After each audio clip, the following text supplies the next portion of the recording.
En el invierno de 1923, Adolf Hitler está en su momento más bajo. Su audaz tentativa de llegar al poder por medio de un golpe de Estado ha terminado en fracaso e irá a la cárcel. Su partido nazi, considerado solo una banda de revolucionarios marginales, está al borde de la ilegalización. Pero Hitler tiene un plan. Convertirá a los nazis en un partido político respetable. Quería convertirse en un parlamentario respetable, sin ser ninguna de esas cosas.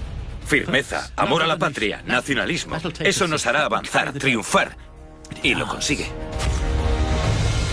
Esta es la historia de cómo la reinvención del partido nazi ideada por Hitler y una catástrofe económica le abrieron las puertas para ganarse al pueblo alemán en cuerpo y alma.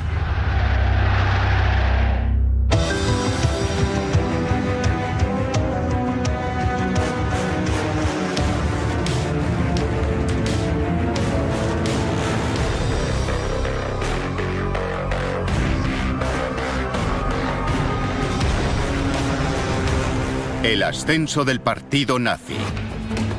Alcanzar la respetabilidad.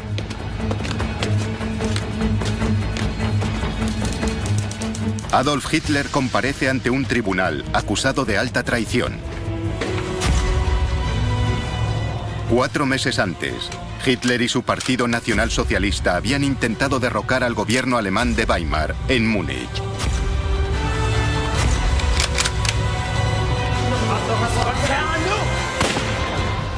Pero habían fracasado. El putsch o golpe de la cervecería es un contratiempo humillante para los nazis. Y un golpe personal para Hitler. Curiosamente, justo antes del juicio, recibió la visita de unos compañeros que lo vieron deprimido, barajando incluso el suicidio. No sabemos si era un farol, pero les dijo que estaba desmoralizado. Hitler está totalmente abatido. El golpe ha sido un desastre, él lo sabe. Y cree que es el fin de su carrera. Pero entonces pasa algo extraño. Increíblemente, incluso en un momento de catástrofe total, Hitler ya está tramando su regreso. Ante el tribunal se da cuenta de que es una gran oportunidad. Este no será el final de Hitler, será el nacimiento de un nuevo Hitler. No podía imaginar un teatro mejor para él aparte de las cervecerías. Se esperaba que Hitler negase su participación en la trama. Pero en cambio, reconoce abiertamente su culpabilidad. Asumo toda la responsabilidad, pero no por ello soy un criminal. Si hoy me encuentro aquí como revolucionario, es como revolucionario contra la revolución. No se puede llamar gran traición el ir contra los traidores de 1918. En una serie de discursos expone su defensa. Primero, carga contra el Tratado de Versalles, firmado al final de la Primera Guerra Mundial, que había mutilado económicamente a Alemania. Le indigna que haya sido obligada a pagar enormes sumas a los aliados por haber comenzado la guerra, a una costa del hambre y el empobrecimiento de sus ciudadanos. Para nosotros fue un crimen deleznable contra el pueblo alemán. Una puñalada por la espalda a la nación alemana. Hitler personificaba una opinión muy extendida. Apelaba a un sentimiento nacional muy fuerte en ese país. La idea de que Alemania había sido maltratada en Versalles. Le repugna la ocupación aliada de la región industrial más rica de Alemania, el Ruhr. Y culpa a los políticos alemanes de izquierdas, quienes, según él, se rindieron patéticamente en 1918. Sus discursos apasionados calan hondo. En lugar de como un traidor, se presenta como un patriota que intenta devolver el honor a la nación.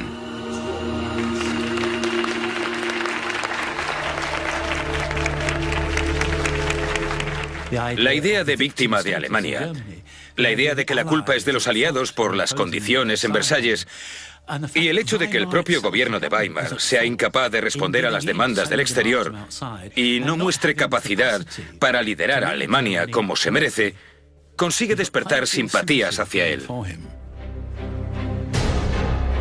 Pero Hitler también dice algo más. Liderar a Alemania, proclama, es su destino. El hombre que se siente llamado a gobernar a un pueblo no tiene derecho a decir, si me queréis o me llamáis, cooperaré. No, su deber es dar un paso al frente. El hombre que ha nacido para ser un dictador no se ve obligado a hacerlo, lo busca.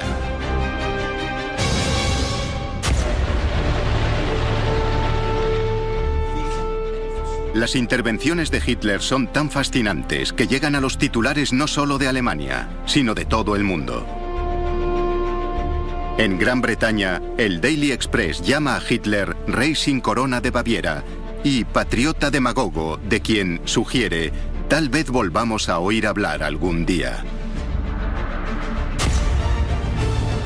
Pero Hitler aún tiene que convencer a una de las personas que asisten al juicio, al juez. Tras 4 semanas de proceso, alcanza su veredicto.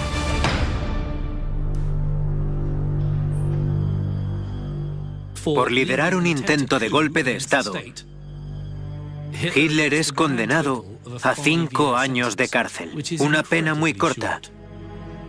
Tiene suerte de que no lo condenasen a muerte.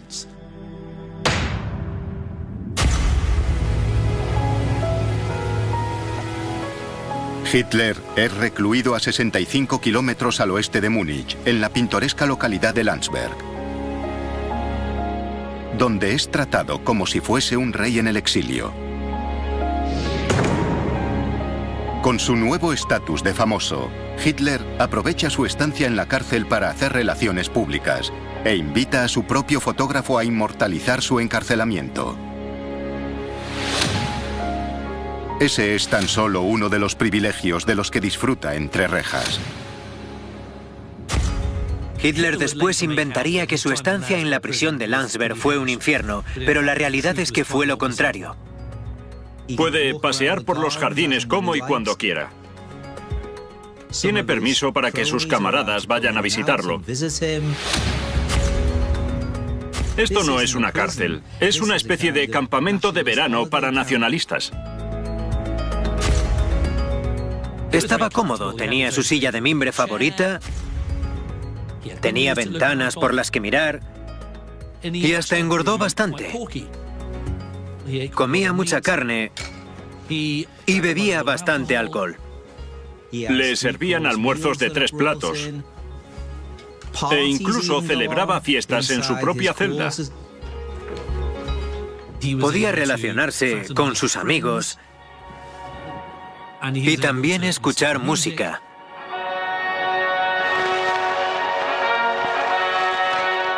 Pero Hitler no se limita a pasar el rato. Inspirado por su compositor favorito, Wagner, y por las obras de varios filósofos, decide plasmar en papel sus ideas. Si pretendes ser un partido nacional socialista, tienes que competir con el Partido Comunista. Y ellos ya tienen un libro en el que basan sus ideas, que es El Capital, de Karl Marx. Así que Hitler decidió que el partido nazi necesitaba un texto filosófico en el que esbozar la ideología del partido. Junto a Hitler cumple condena en Landsberg otro de los conspiradores del golpe de la cervecería, Rudolf Hess. Se convierte en su secretario particular y escribe lo que Hitler le dicta cada día, embarcado de lleno en el proyecto de un libro para defender el nazismo. Mi lucha, o Mein Kampf, pretende ser una declaración sincera y personal de Hitler. En ese libro vemos al hombre que habla de sí mismo y de sus ideas por primera vez. Y por eso es tan significativo.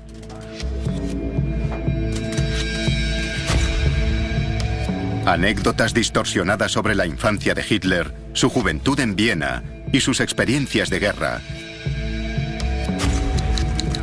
se mezclan con sus teorías políticas y raciales. Pero los conceptos que expone no son suyos. Mein Kampf en realidad se basa en varias ideas que ha oído. Podríamos decir que es un crisol de ideas robadas a la filosofía, de las que se encuentran en el reverso de un posavasos. En realidad es una mezcolanza. La base es la creencia de Hitler de que el pueblo ario alemán es la raza dominante natural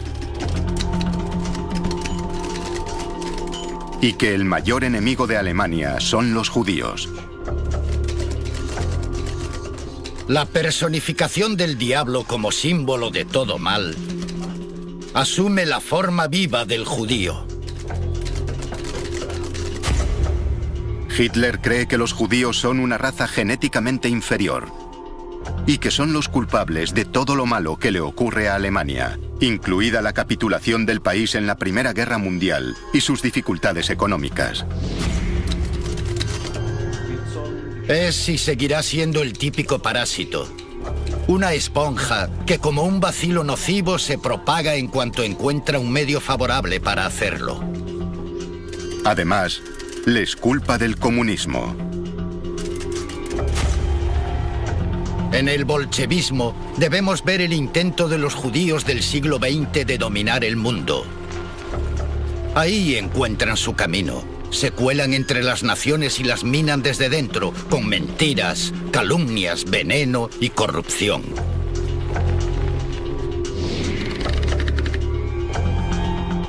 Mein Kampf contiene incluso una aterradora advertencia sobre las intenciones de Hitler. La totalidad del texto está escrito con un lenguaje increíblemente violento. Página tras página asistimos a un lenguaje de erradicación, aniquilación, destrucción, exterminación. Hitler cree que la única forma de resolver el problema judío es destruir al parásito judío.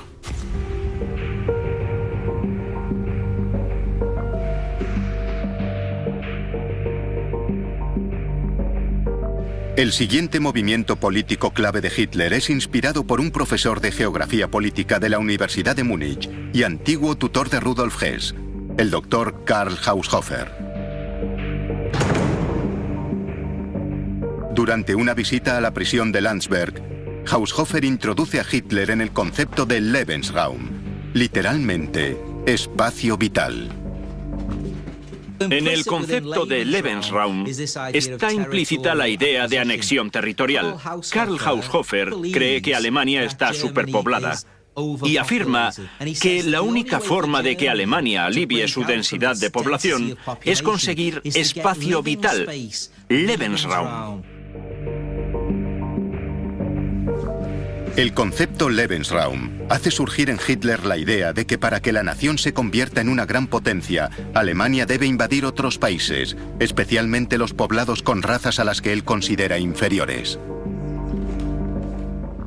Eso implica, evidentemente, que Alemania tiene que arrebatar territorios a otros países y, por supuesto, ocupar Polonia y la Unión Soviética. Las reflexiones de Hitler sobre el Tratado de Versalles.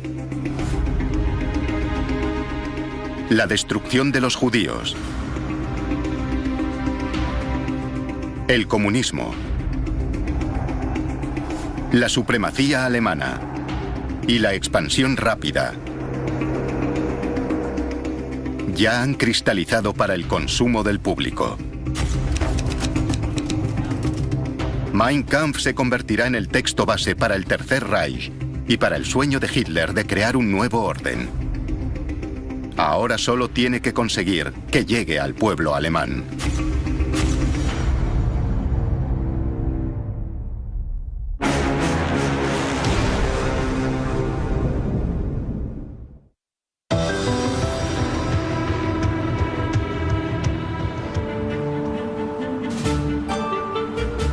En el año transcurrido desde su golpe fallido en Múnich, Adolf Hitler ha sufrido una transformación de revolucionario violento a héroe nacional. A pesar de haber sido condenado a prisión por intentar derrocar al gobierno alemán de Weimar, gracias a su recién ganada popularidad, ha convertido su estancia en prisión en una ofensiva de relaciones públicas. Y ha escrito un libro con el que espera transmitir su mensaje al pueblo alemán. Cárcel de Landsberg, 20 de diciembre de 1924. Ahora, tras cumplir solo 9 meses de una condena de 5 años, este hombre de 35 años es puesto en libertad. Pero si aguardaba una horda de simpatizantes a las puertas de la cárcel, no los encuentra. En su lugar, solo un coche ha venido a recogerlo. ¿El motivo? Alemania vive una época de prosperidad. El gobierno democrático ha pedido prestados miles de millones para pagar la deuda de la guerra. Ahora, el país crece gracias al dinero extranjero, en especial de los Estados Unidos. Mediados de los años 20 es la época dorada de la República de Weimar. Los estadounidenses les dieron muchos préstamos y gracias a ello, Alemania revive. La economía alemana mejora lo suficiente como para que parezca que el gobierno democrático de Weimar empieza a funcionar. Por fin, parece que los días de sufrimiento han terminado. Todos lo ven como un periodo para empezar de nuevo. Tras la turbulencia de la hiperinflación, las cosas mejoran. La gente está satisfecha en general con el sistema político, siempre y cuando haya mercancías, siempre y cuando haya crecimiento y estabilidad. Pero para Hitler, toda esa prosperidad es desastrosa. Nadie quiere oír hablar de un partido revolucionario radical, sobre todo de uno que pretende llegar al poder por la fuerza.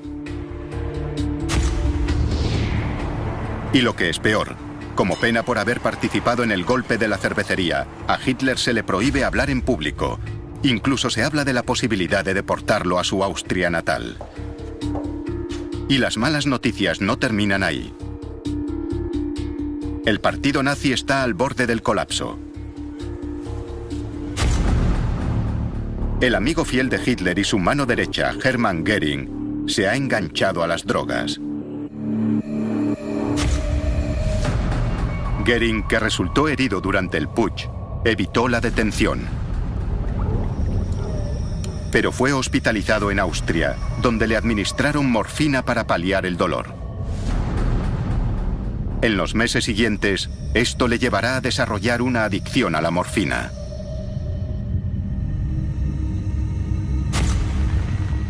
Mientras tanto, el periódico del partido ha sido cerrado por orden del Estado.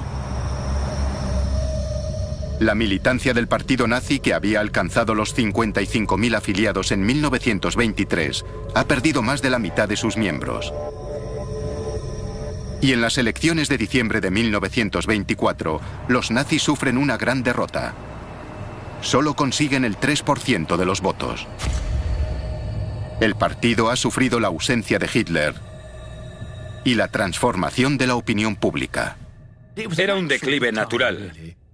Si el hombre que había creado el partido no estaba, tenía que producirse el declive. Y si añades a eso la recuperación económica, el nazismo no tenía el atractivo que tenía antes del putsch.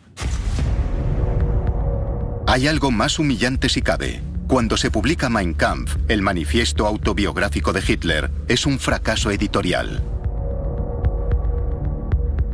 Vende solo 10.000 ejemplares. Ni siquiera todos los nazis compran uno. Para Hitler, este es un momento de crisis. Su partido está al borde de la extinción. Si quiere revertir la situación, algo tendrá que cambiar.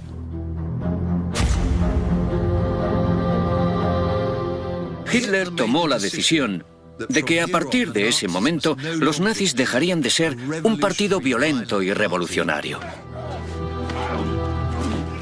Debían adoptar las formas de la legalidad. Debían presentarse a las elecciones. Pasar por todas las fases de un partido parlamentario democrático. Hitler decide que el partido nazi necesita un relanzamiento. Será honorable y democrático.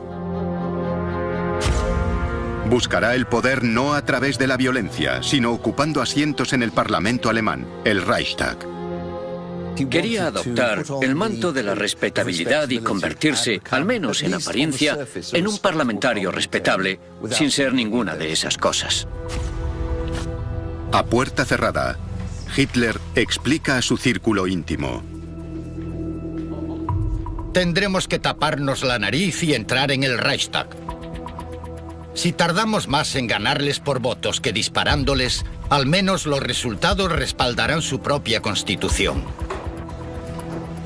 Tarde o temprano, tendremos la mayoría. Y después de eso, nos haremos con Alemania. Hitler comienza a desarrollar la táctica que finalmente llevará a su partido al poder. De cara a la galería, él y los nazis aparentan respetabilidad. Mientras que de puertas adentro siguen fieles a su plan violento y extremista. Y el primero en prestarse al cambio de imagen del partido será el propio Hitler.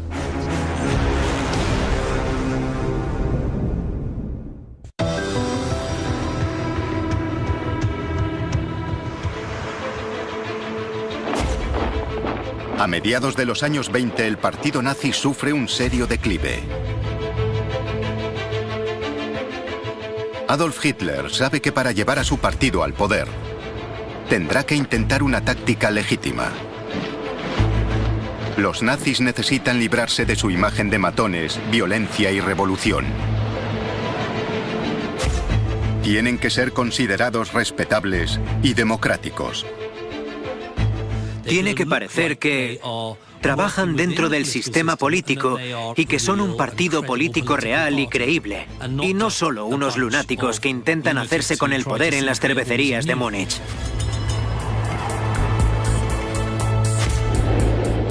Con una Alemania aparentemente próspera bajo un gobierno democrático, Hitler se da cuenta de que la única forma de hacerse con el poder es ganarse en cuerpo y alma al pueblo alemán en unas elecciones.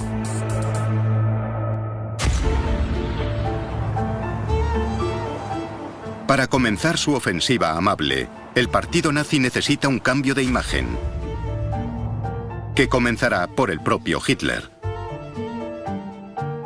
Acude en busca de ayuda al gurú del Lebensraum, el doctor Karl Haushofer. Fue una gran influencia no solo en cuanto a ideas, sino también en técnicas de imagen, en el concepto de que la imagen lo es todo en política. Haushofer ayuda a crear una serie de imágenes nuevas para Hitler, para que llegue al mayor número posible de alemanes. Tiene para elegir entre la imagen tradicional alemana, con los Lederhosen, las medias y los zapatos de montaña, que atrae a cierta parte del electorado. También puede parecer mucho más tecnocrático, con un traje elegante y formal. Y si participa en un desfile nazi, irá de uniforme. Pero no es solo su imagen lo que Hitler quiere mejorar. Para mantener la cabeza despejada y proteger la voz tras los largos discursos, Haushofer sustituye las jarras de fuerte cerveza bávara que tomaba Hitler por tazas de infusiones. Pero lo más importante, prepara a Hitler en el arte de hablar en público. Le enseña a gesticular, para enfatizar sus argumentos y aumentar su autoconfianza. Le enseña a cómo dar un discurso, a quién dirigirse y a ajustar el tono, el ademán, el estilo al público para ganárselo. Empieza practicando frente al espejo. Practica todos sus gestos frente a un espejo. Ensaya ese gesto en el que echa la mano hacia atrás y las pausas que hace en los discursos.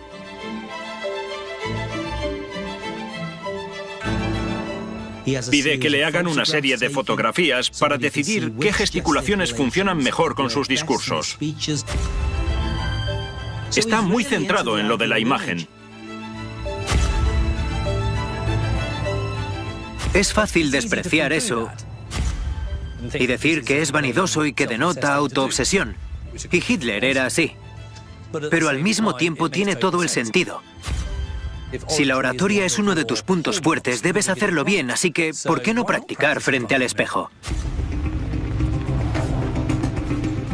Con una imagen nueva y reluciente, Hitler necesita a alguien que se la venda.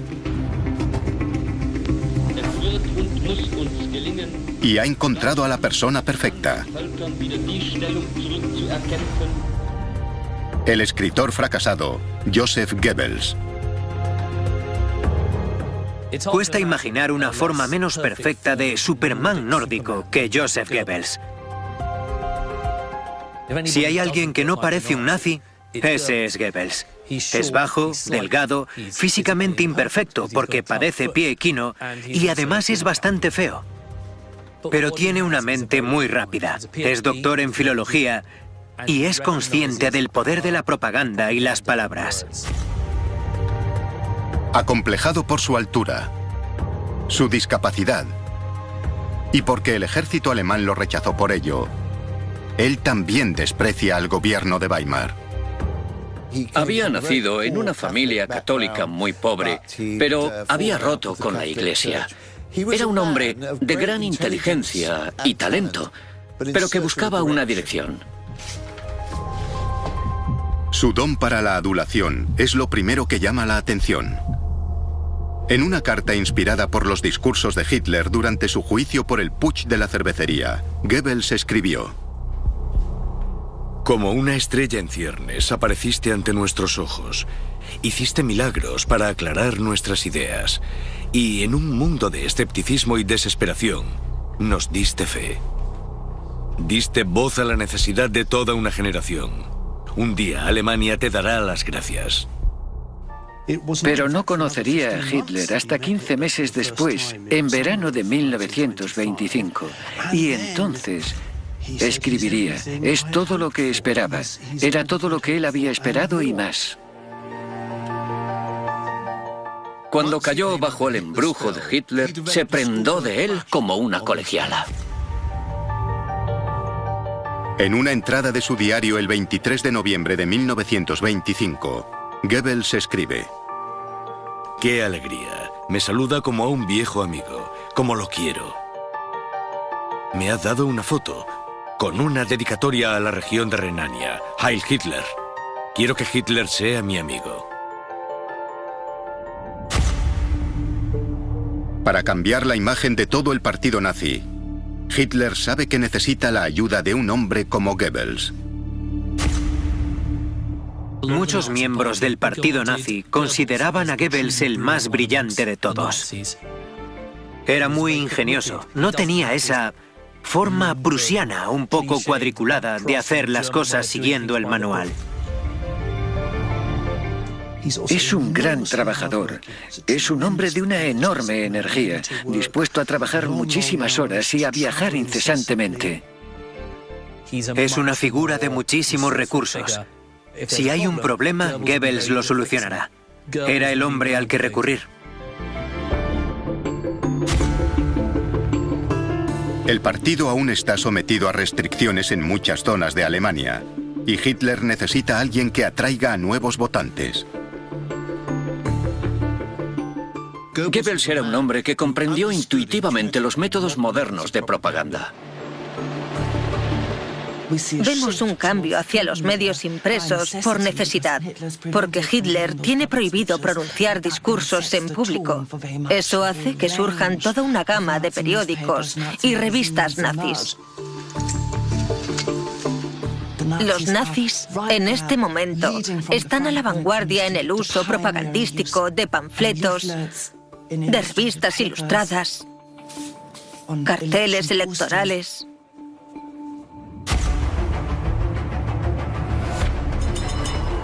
Hitler está tan impresionado con Goebbels que en noviembre de 1926 le encarga la importantísima tarea de llevar el mensaje del partido nazi a la capital de la nación, Berlín. Berlín tenía fama por aquel entonces de baluarte comunista, de baluarte sindicalista, y Goebbels, por lo tanto, recibe de Hitler un encargo realmente difícil. Berlín siempre había simpatizado con la izquierda. El lado este de la ciudad estaba controlado por los comunistas. Y la labor de Goebbels consistía en ganar el Berlín rojo para los nazis y arrebatárselo al comunismo. Goebbels contrata camiones para que llenen las calles de la ciudad de panfletos. Cubre las paredes con esvásticas rojas y carteles.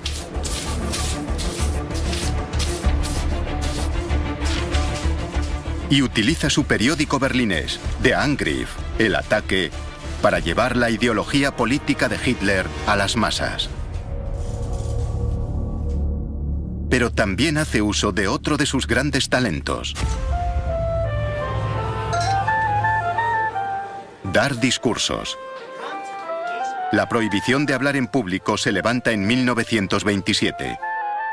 Goebbels se convierte entonces en orador habitual de los nazis. Solo Hitler le superaba en el arte de hablar. Aunque físicamente era un hombre pequeño, podía electrificar al público con su pasión y su oratoria. Era un hombre extremadamente valioso, el que Hitler tenía a su lado. Mientras el estilo de Hitler es agresivo y apasionado, Goebbels es mordaz y sarcástico. Goebbels se crecía en una atmósfera de confrontación. Daba lo mejor de sí mismo en una sala llena de humo con sus rivales presentes. Sus discursos eran largos, a menudo eruditos, pero también eran ingeniosos y amenos, y tenía una habilidad especial para acallar a quienes lo interrumpían. Pero tras su fachada inteligente, Goebbels es un matón. Él y sus gorilas del partido nazi, los camisas pardas de las SA, provocan a menudo a los partidos de la oposición, con el objeto de causar un baño de sangre. Las SA de Goebbels se especializaron en ir a los barrios obreros de Berlín y dar discursos sobre temas que sabían que provocarían la ira de los paramilitares de izquierda. Y con ello la pelea estaba asegurada. Se peleaban en las calles literalmente usando porras, patas de sillas, usando botellas y jarras de cerveza. Incluso se disparaban y apuñalaban en la calle. Goebbels no dudaba en usar la violencia para conseguir su fin.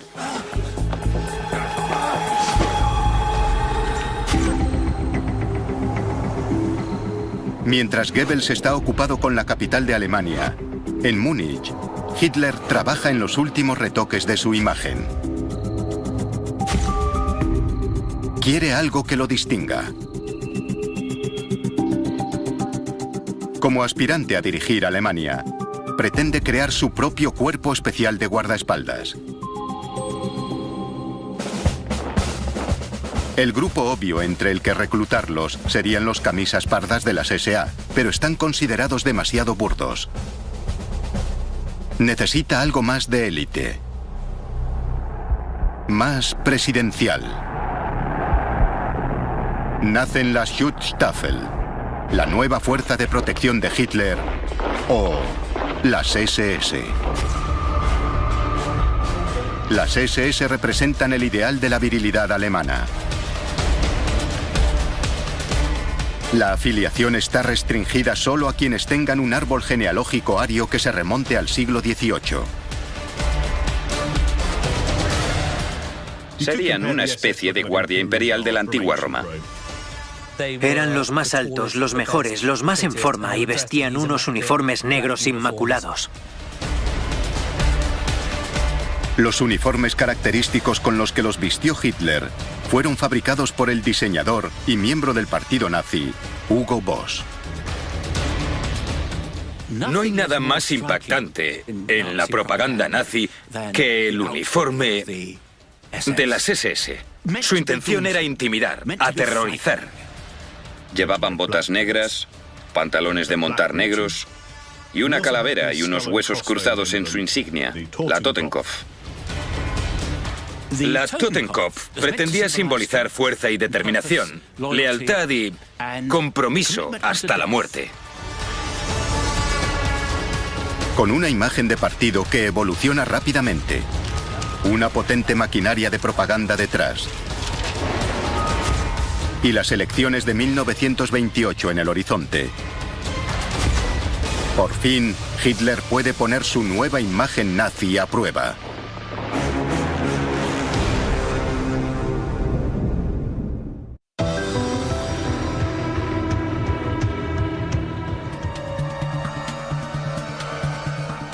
Con una nueva imagen, una nueva propuesta democrática y el levantamiento de la prohibición de hablar en público, los nazis concentran todas sus energías en disputar las elecciones de 1928. La maquinaria del partido ha sido reformada y las afiliaciones se han multiplicado por 4 desde 1925. Hitler se afana por poner en práctica la táctica de parecer respetable por fuera, pero aferrándose fervorosamente a su proyecto secreto. Recorre el país pronunciando discursos dinámicos, dirigidos a los desempleados y a las clases trabajadoras frustradas, pero tranquilizando a los ricos, afirmando que no es un extremista, aunque apenas hace referencia a su verdadero proyecto oculto. Los judíos. Hitler presenta al partido como modelo de respetabilidad política, rebajando el tono antisemita. En su lugar, se dirige a las clases obreras rurales, donde el cebo judío no interesa para las elecciones. En estas comunidades rurales no hay judíos, así que lo que les interesa realmente son los precios de la agricultura, los precios de sus productos cuando los llevan al mercado. No hay mucho interés por la cuestión judía.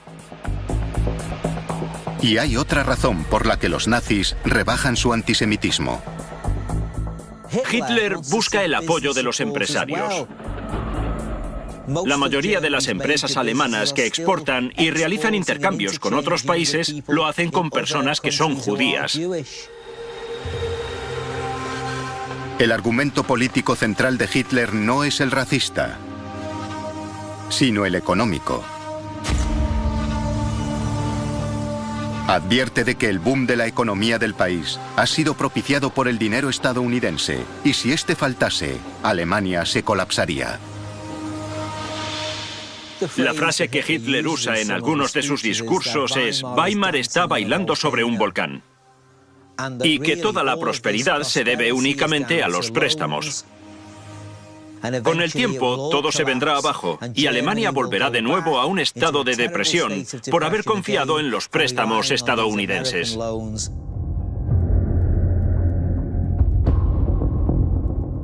Pero cuando se hacen públicos los resultados de las elecciones en mayo de 1928 es un shock. Los nazis consiguen solo el 2,6% de los votos. Los comunistas, principales rivales de Hitler, cuadriplican ese apoyo. Hitler y su partido han obtenido peores números que en las elecciones de 1924. La nueva imagen no ha funcionado. Parece que el partido nazi camina hacia ninguna parte. Seguían siendo un partido marginal con un porcentaje minúsculo de votos. Pero hay que recordar que Alemania seguía disfrutando de cierta bonanza económica. El nazismo era una bola de nieve. Había nacido en tiempos fríos, pero expuesto a la luz del sol, se derretía. Y la economía era ese sol. Eso pasó con el nazismo, que solo es fuerte en momentos críticos. Es un partido que depende de condiciones extremas. Hitler y su círculo más próximo dudan de que puedan alcanzar el poder. Parece que el camino legítimo ha fracasado. Pero un suceso que conmociona al mundo lo cambia todo.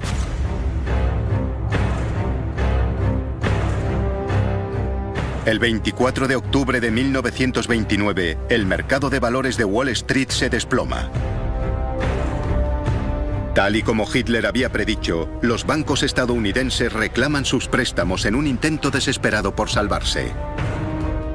Cuando los Estados Unidos tuvieron problemas, se retrajeron, dejaron de comprar, dejaron de prestar dinero, y todos los países sufrieron porque estaban conectados a un sistema internacional. La Gran Depresión es testigo de cómo innumerables negocios prósperos se declaran en bancarrota en todo el mundo.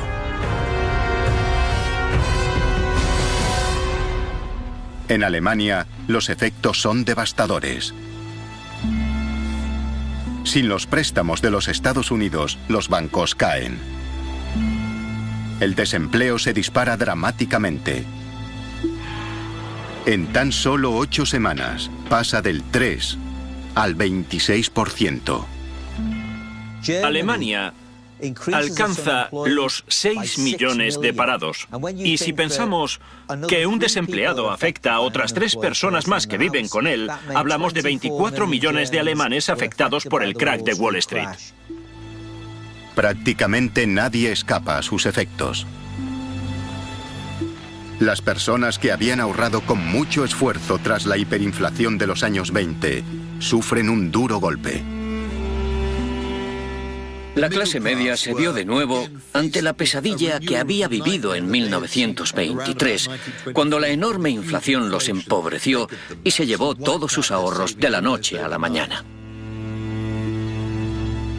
La humillación y la miseria se agravan con la pobreza y el hambre, porque los padres no tienen que dar de comer a sus hijos.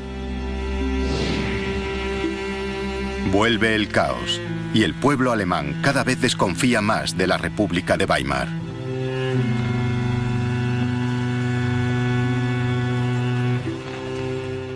Alemania está en una situación terrible, que se ve en lo que ocurre muy rápidamente. El hambre, la pobreza y la desesperación llegan a Alemania. Del crack de Wall Street surgen las semillas que alejarán al país de la democracia y lo acercarán al partido nazi.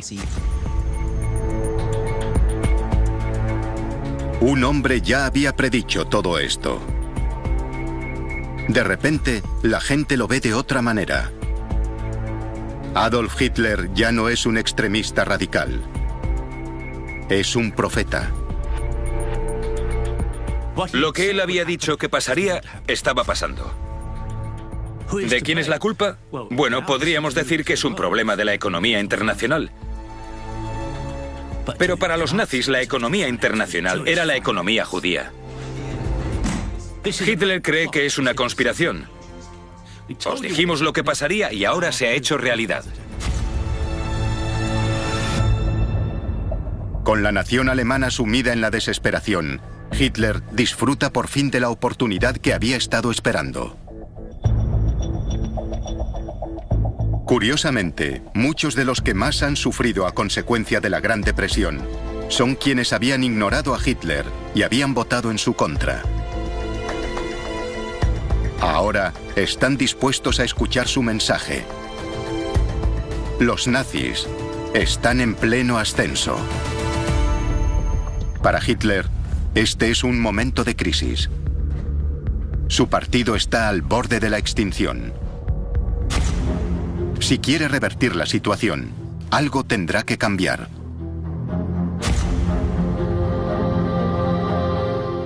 Hitler tomó la decisión de que a partir de ese momento los nazis dejarían de ser un partido violento y revolucionario.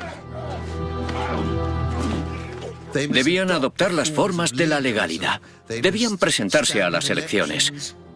Pasar por todas las fases de un partido parlamentario democrático.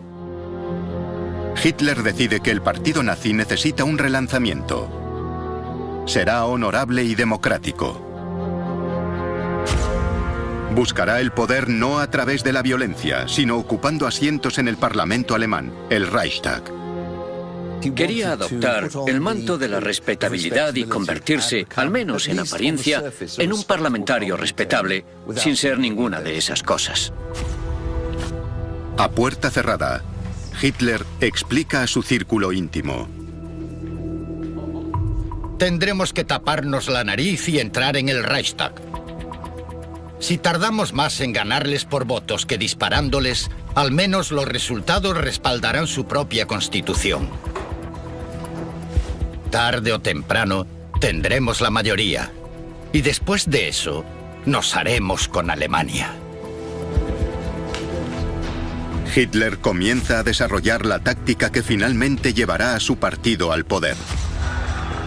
De cara a la galería, él y los nazis aparentan respetabilidad, mientras que de puertas adentro siguen fieles a su plan violento y extremista. Y el primero en prestarse al cambio de imagen del partido será el propio Hitler.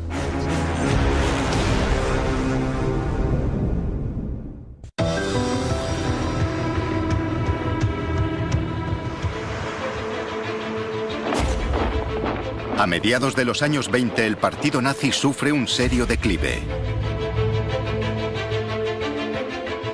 Adolf Hitler sabe que para llevar a su partido al poder, tendrá que intentar una táctica legítima. Los nazis necesitan librarse de su imagen de matones, violencia y revolución. Tienen que ser considerados respetables y democráticos. Tiene que parecer que trabajan dentro del sistema político y que son un partido político real y creíble, y no solo unos lunáticos que intentan hacerse con el poder en las cervecerías de Múnich.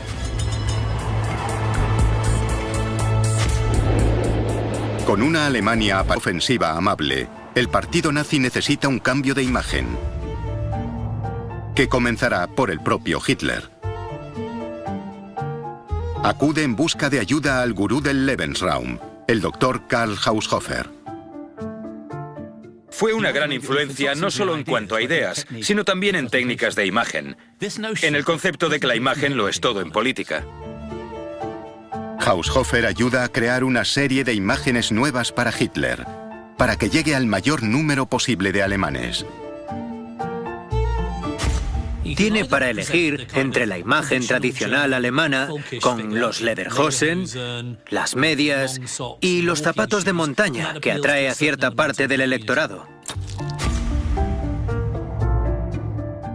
También puede parecer mucho más tecnocrático, con un traje elegante y formal. Y si participa en un desfile nazi, irá de uniforme. Pero no es solo su imagen lo que Hitler quiere mejorar. Para mantener la cabeza despejada y proteger la voz tras los largos discursos, Haushofer sustituye las jarras de fuerte cerveza bávara que tomaba Hitler por tazas de infusiones. Pero lo más importante, prepara a Hitler en el arte de hablar en público. Le enseña a gesticular, para enfatizar sus argumentos y aumentar su autoconfianza. Le enseña cómo dar un discurso, a quién dirigirse y a ajustar el tono, el ademán, el estilo al público para ganárselo. Empieza practicando frente al espejo. Practica todos sus gestos frente a un espejo. Ensaya ese gesto en el que echa la mano hacia atrás y las pausas que hace en los discursos.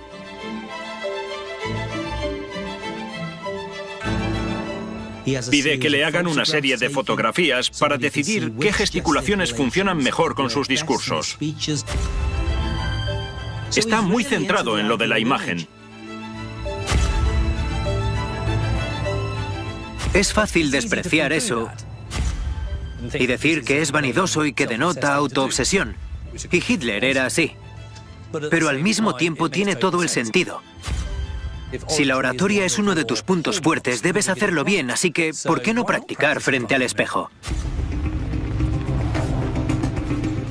Con una imagen nueva y reluciente, Hitler necesita a alguien que se la venda. Y ha encontrado a la persona perfecta. Revive. La economía alemana mejora lo suficiente como para que parezca que el gobierno democrático de Weimar empieza a funcionar.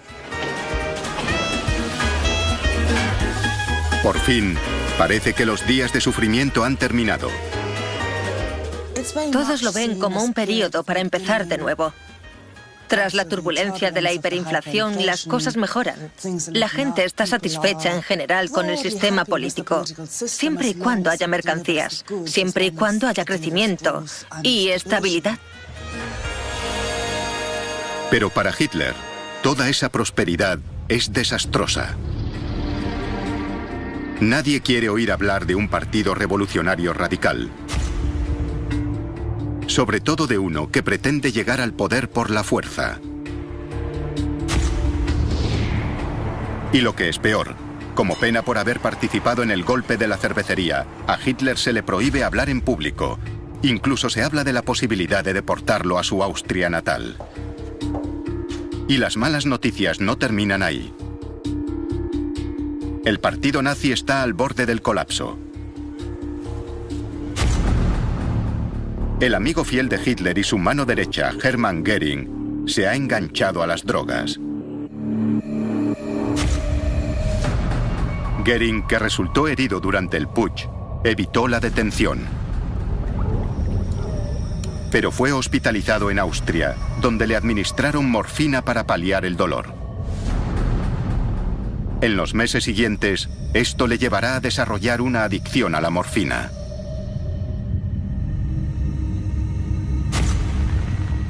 Mientras tanto, el periódico del partido ha sido cerrado por orden del Estado. La militancia del partido nazi, que había alcanzado los 55.000 afiliados en 1923, ha perdido más de la mitad de sus miembros. Y en las elecciones de diciembre de 1924, los nazis sufren una gran derrota. Solo consiguen el 3% de los votos. El partido ha sufrido la ausencia de Hitler y la transformación de la opinión pública. Era un declive natural. Si el hombre que había creado el partido no estaba, tenía que producirse el declive. Y si añades a eso la recuperación económica, el nazismo no tenía el atractivo que tenía antes del putsch. Hay algo más humillante si cabe. Cuando se publica Mein Kampf, el manifiesto autobiográfico de Hitler, es un fracaso editorial. Vende solo 10.000 ejemplares. Ni siquiera todos los nazis compran uno. De Múnich.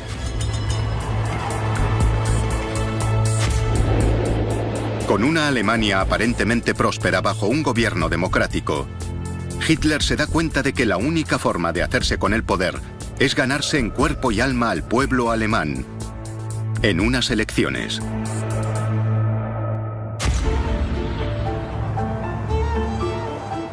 Para comenzar su ofensiva amable, el partido nazi necesita un cambio de imagen, que comenzará por el propio Hitler. Acude en busca de ayuda al gurú del Lebensraum, el doctor Karl Haushofer.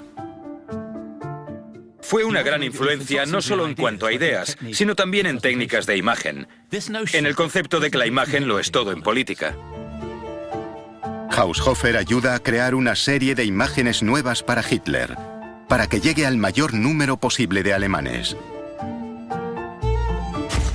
Tiene para elegir entre la imagen tradicional alemana, con los Lederhosen, las medias y los zapatos de montaña, que atrae a cierta parte del electorado.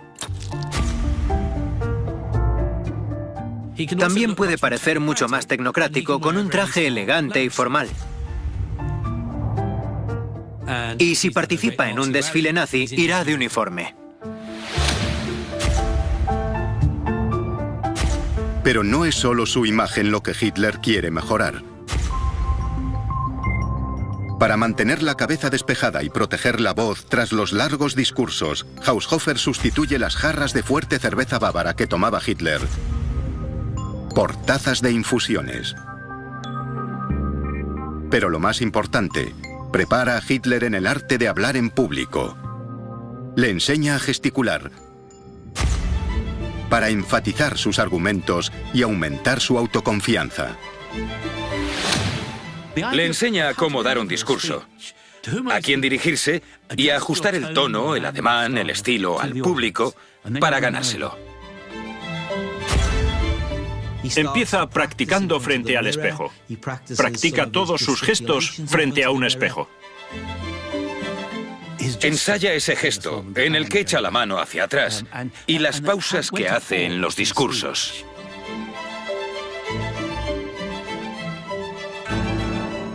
Pide que le hagan una serie de fotografías para decidir qué gesticulaciones funcionan mejor con sus discursos. Está muy centrado en lo de la imagen. Es fácil despreciar eso y decir que es vanidoso y que denota autoobsesión. Y Hitler era así. Pero al mismo tiempo... Uno de los privilegios de los que disfruta entre rejas.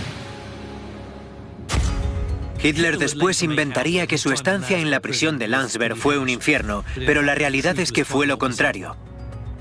Puede pasear por los jardines como y cuando quiera. Tiene permiso para que sus camaradas vayan a visitarlo.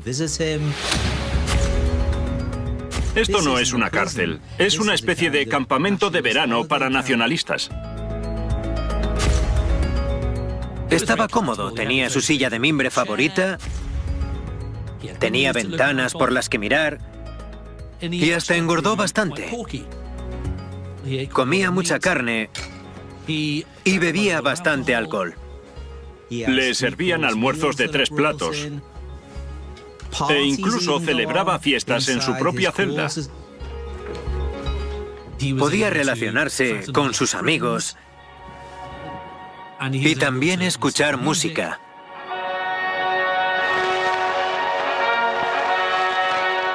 Pero Hitler no se limita a pasar el rato. Inspirado por su compositor favorito, Wagner, y por las obras de varios filósofos, decide plasmar en papel sus ideas. Si pretendes ser un partido nacional socialista, tienes que competir con el Partido Comunista. Y ellos ya tienen un libro en el que basan sus ideas, que es El Capital, de Karl Marx. Así que Hitler decidió que el partido nazi necesitaba un texto filosófico en el que esbozar la ideología del partido.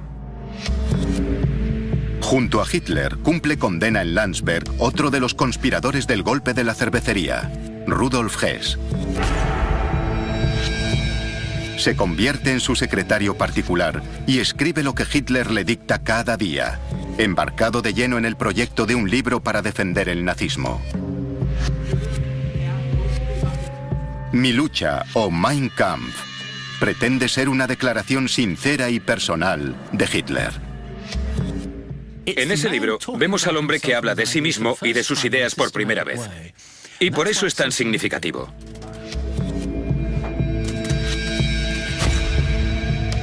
Anécdotas distorsionadas sobre la infancia de Hitler, su juventud en Viena y sus experiencias de guerra se mezclan con sus teorías políticas y raciales. Pero los conceptos que expone no son suyos. Mein Kampf en realidad se basa en varias ideas que ha oído. Podríamos decir que es un crisol de ideas robadas a la filosofía, de las que se encuentran en el reverso de un posavasos. En realidad, el concepto Lebensraum hace surgir en Hitler la idea de que para que la nación se convierta en una gran potencia, Alemania debe invadir otros países, especialmente los poblados con razas a las que él considera inferiores. Eso implica, evidentemente, que Alemania tiene que arrebatar territorios a otros países. Y, por supuesto, ocupar Polonia y la Unión Soviética. Las reflexiones de Hitler sobre el Tratado de Versalles. La destrucción de los judíos. El comunismo.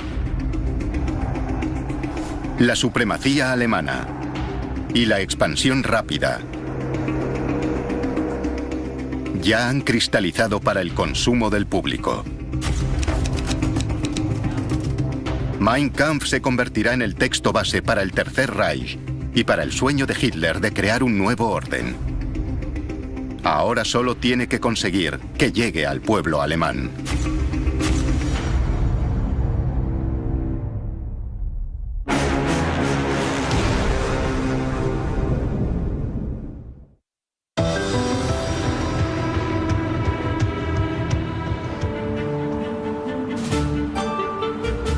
En el año transcurrido desde su golpe fallido en Múnich, Adolf Hitler ha sufrido una transformación de revolucionario violento a héroe nacional. A pesar de haber sido condenado a prisión por intentar derrocar al gobierno alemán de Weimar, gracias a su recién ganada popularidad, ha convertido su estancia en prisión en una ofensiva de relaciones públicas.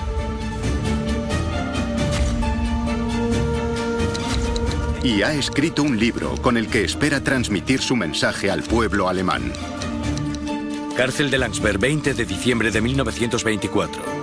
Ahora, tras cumplir solo 9 meses de una condena de 5 años, este hombre de 35 años es puesto en libertad. Pero si aguardaba una horda de simpatizantes a las puertas de la cárcel, no los encuentra.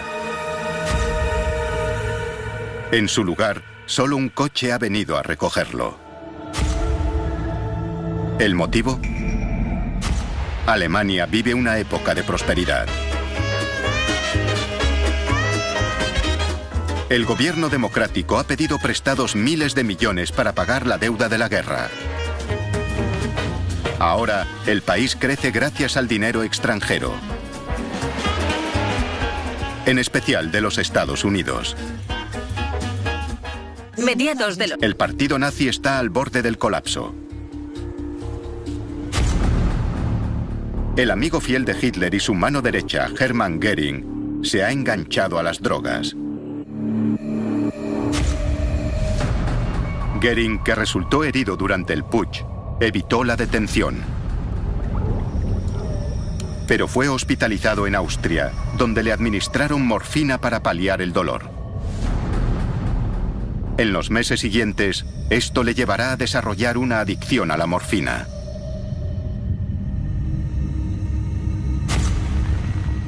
Mientras tanto, el periódico del partido ha sido cerrado por orden del Estado. La militancia del partido nazi, que había alcanzado los 55.000 afiliados en 1923, ha perdido más de la mitad de sus miembros. Y en las elecciones de diciembre de 1924, los nazis sufren una gran derrota. Solo consiguen el 3% de los votos. El partido ha sufrido la ausencia de Hitler y la transformación de la opinión pública. Era un declive natural. Si el hombre que había creado el partido no estaba, tenía que producirse el declive. Y si añades a eso la recuperación económica, el nazismo no tenía el atractivo que tenía antes del putsch. Hay algo más humillante si cabe. Cuando se publica Mein Kampf, el manifiesto autobiográfico de Hitler, es un fracaso editorial. Vende solo 10.000 ejemplares. Ni siquiera todos los nazis compran uno. Para Hitler, este es un momento de crisis. Su partido está al borde de la extinción. Si quiere revertir la situación, algo tendrá que cambiar.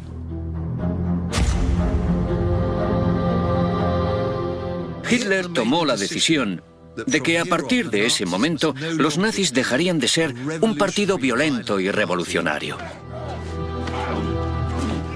Debían adoptar las formas de la legalidad. Debían presentarse a las elecciones. Pasar por todas las fases de un partido parlamentario democrático.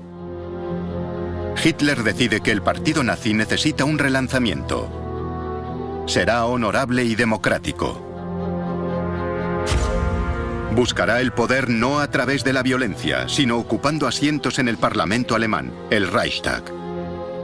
Quería adoptar el manto de la respetabilidad y convertirse, al menos en apariencia, en un parlamentario respetable, sin ser ninguna de esas cosas.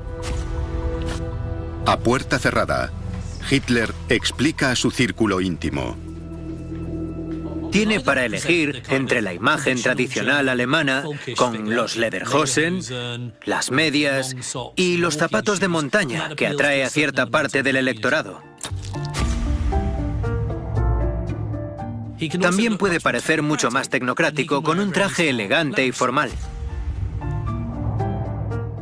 Y si participa en un desfile nazi, irá de uniforme. Pero no es solo su imagen lo que Hitler quiere mejorar. Para mantener la cabeza despejada y proteger la voz tras los largos discursos, Haushofer sustituye las jarras de fuerte cerveza bávara que tomaba Hitler por tazas de infusiones. Pero lo más importante, prepara a Hitler en el arte de hablar en público. Le enseña a gesticular para enfatizar sus argumentos y aumentar su autoconfianza. Le enseña a cómo dar un discurso, a quién dirigirse y a ajustar el tono, el ademán, el estilo al público para ganárselo. Empieza practicando frente al espejo. Practica todos sus gestos frente a un espejo. Ensaya ese gesto en el que echa la mano hacia atrás y las pausas que hace en los discursos.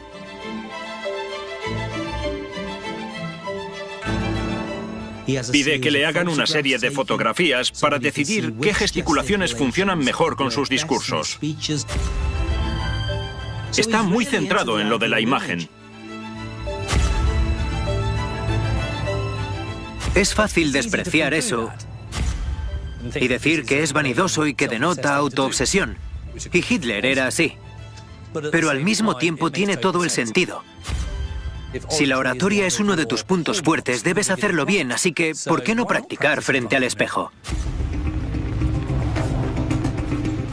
Con una imagen nueva y reluciente, Hitler necesita a alguien que se la venda. Y ha encontrado a la persona perfecta. El escritor fracasado, Joseph Goebbels. Cuesta imaginar una forma menos perfecta de Superman nórdico que Joseph Goebbels. Si hay alguien que no parece un nazi, ese es Goebbels. Es bajo, delgado, físicamente imperfecto porque padece pie equino y además es bastante feo. Pero tiene una mente muy rápida. Es doctor en filología y es consciente del poder de la propaganda y las palabras. Acomplejado por su altura. En este momento están a la vanguardia en el uso propagandístico de panfletos, de revistas ilustradas, carteles electorales.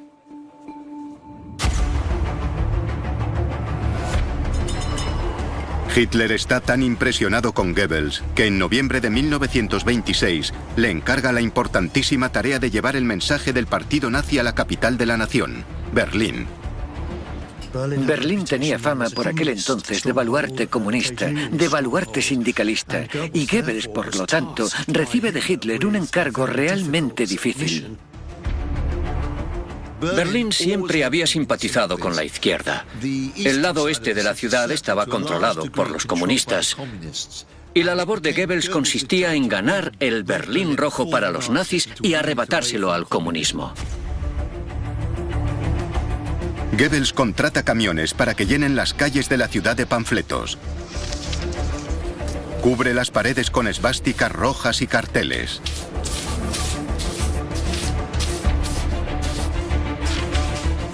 Y utiliza su periódico berlinés, Der Angriff, El Ataque, para llevar la ideología política de Hitler a las masas.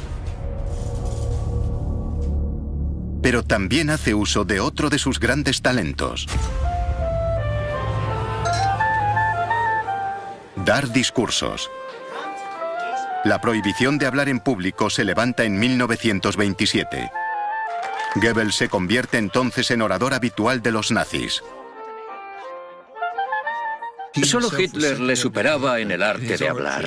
Aunque físicamente era un hombre pequeño, podía electrificar al público con su pasión y su oratoria. Era un hombre extremadamente valioso, el que Hitler tenía a su lado. Mientras el estilo de Hitler es agresivo y apasionado, Goebbels es mordaz y sarcástico. Goebbels se crecía en una atmósfera de confrontación. Daba lo mejor de sí mismo en una sala llena de humo con sus rivales presentes. Sus discursos eran largos a menudo eruditos, pero también eran ingeniosos y amenos, y tenía una habilidad especial para acallar a quienes lo interrumpían. Pero tras su fachada inteligente, Goebbels es un matón. Él y sus gorilas del partido nazi, los camisas pardas de las SA, provocan a menudo a los partidos de la oposición, con el objeto de causar un baño de sangre. Las SA de Goebbels se especializaron en ir a los barrios obreros de Berlín y dar discursos sobre temas que sabían que provocarían. Los nazis, en este momento, están a la vanguardia en el uso propagandístico de panfletos, de revistas ilustradas, carteles electorales.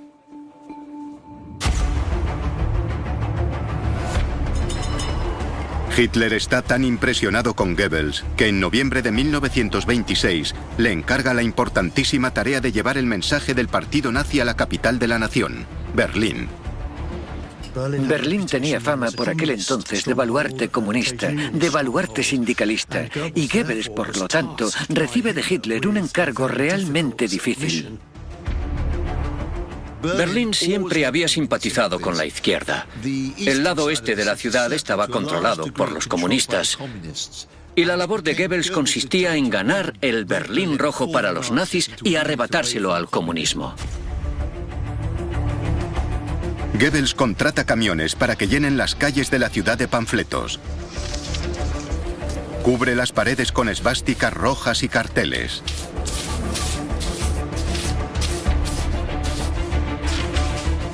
Y utiliza su periódico berlinés, Der Angriff, El Ataque, para llevar la ideología política de Hitler a las masas.